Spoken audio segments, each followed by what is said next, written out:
Et face à vous, c'est Théodore de Queyros. C'est Théodore qui est sur notre plateau aujourd'hui. C'est notre aventurier, notre Ulysse 2.0. Tu as fait une odyssée de 5 mois. Ouais, c'est beaucoup. Nous, on l'a relayé pendant 5 semaines à l'antenne. On va découvrir un petit peu ce que tu as appris de ce voyage sur les traces d'Ulysse. On commence à découvrir nos invités du jour. Et c'est Théodore de Queyros qui lance l'émission aujourd'hui. On va revenir sur cette odyssée. 5 mois, on l'a dit, à la découverte de la Méditerranée, de ses habitants aussi en solitaire, sur les traces du voyage imaginé par Homère.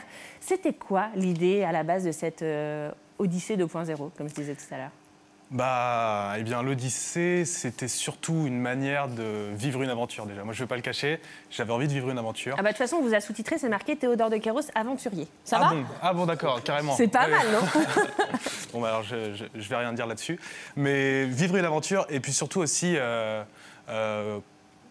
l'Europe m'intéressait parce que c'est une région que je connais très peu finalement. Et moi, je suis étudiant, je ne suis pas historien, spécialiste, etc. Je suis juste un étudiant comme tout le monde. Curieux. Un peu curieux, qui a envie de voyager et de comprendre aussi l'Europe, qui est très bénéfique aussi pour les étudiants parce qu'on a bénéficié du programme Erasmus, etc. Donc on aime beaucoup l'Europe en tant qu'étudiant. Et pour comprendre l'Europe, j'ai décidé d'une manière un peu... kinesthésique de la traverser, c'est-à-dire j'aime bien me rapprocher des choses, les toucher, les sentir pour les comprendre. Et du coup, voilà, j'ai décidé de la traverser. Et quoi de mieux que de partir sur les traces du premier héros de l'histoire de l'Europe. C'est le premier grand voyageur, c'est ça. Alors, c'est le premier vous êtes récit filmé, c'est ces images formidables qu'on a découvertes au fur et à mesure des émissions sur TV Tour Val de Loire. Qu'est-ce que vous avez appris? Quel regard vous portez sur ce voyage maintenant qu'il est terminé? Comment est-ce que vos rencontres, sûrement, vous ont nourri aujourd'hui? Eh bien, disons que j'ai appris beaucoup de choses à travers les populations locales déjà, justement, et puis aussi les échanges se faisaient facilement? C'est facile d'aller vers les gens comme ça? Disons qu'il y avait différents pays, différentes cultures, toujours Là, par exemple, ce que vous avez montré, c'était en Grèce, en Thrace, donc à Komotini, où j'ai vraiment vécu un accueil incroyable d'une famille gréco-russe qui m'a accueilli pendant 3 jours dans une région franchement très, très hostile. C'est-à-dire que c'était la 2e étape de l'Odyssée. C'était les Cicones, donc un peuple qui vivait en Thrace. Et là, c'était donc une région où il y avait beaucoup de loups, de chiens sauvages. Ça paraît dingue, mais en Grèce, c'est un pays où il y a... Ah oui, mais je ne m'attendais pas à ça comme hostilité. Je me disais, les gens n'étaient pas sympas. Ah non, il y a c'est des loups une et hostilité, c'est-à-dire que c'était vraiment un lieu naturel très sauvage. Et du coup, voilà, je campais dans des petites criques protégées des chiens, etc., et des loups. Et finalement, j'ai essayé de monter sur cette colline au-dessus de laquelle il y avait des ruines du 8e siècle qui datent avant Jésus-Christ, qui dataient de la période d'Homère et qui aurait pu inspirer du coup Homère dans son récit, très probablement parce que c'était le mont Ismaros, un mont qu'on retrouve dans l'Odyssée.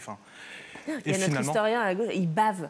Il bave d'envie. Tout le monde aimerait avoir cette occasion-là de pouvoir voyager comme finalement, ça. J'ai voulu la créer, cette occasion, mais elle était très dure à voir parce que finalement, tout était très dangereux.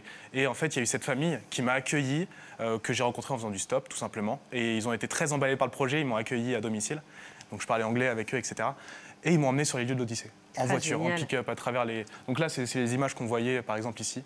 Ça, c'est un échange incroyable. Images. Qu'est-ce qui vous a surpris, émerveillé ou heurté parfois ou alarmé? Parce que je me souviens que quand on en a parlé ensemble avant votre départ, il y avait aussi ce côté un peu sociologique d'une Méditerranée un peu bouleversée par les peuples en migration, etc. Là, il y a des choses comme ça qui vous ont marqué? Oui, bien sûr. C'est-à-dire que l'Odyssée, moi, je vous le dis franchement, ouvrir l'Odyssée, pour moi, ça a été un peu comme ouvrir le journal du jour. C'est vraiment... on se rend compte que c'est un récit qui dépeint la Méditerranée il y a 3000 ans, mais que les choses n'ont pas vraiment bougé. C'est les mêmes faits divers, les mêmes guerres, dans les mêmes lieux géostratégiques de la Méditerranée, dans les Dardanelles. C'est hyper intéressant de voir que dans les Dardanelles, par exemple, Homère y place Troie. Pourquoi dans les Dardanelles? Parce que c'est la porte d'entrée vers l'Orient, vers la mer Noire. Et finalement, 3000 ans plus tard, on voit l'histoire qui se répète.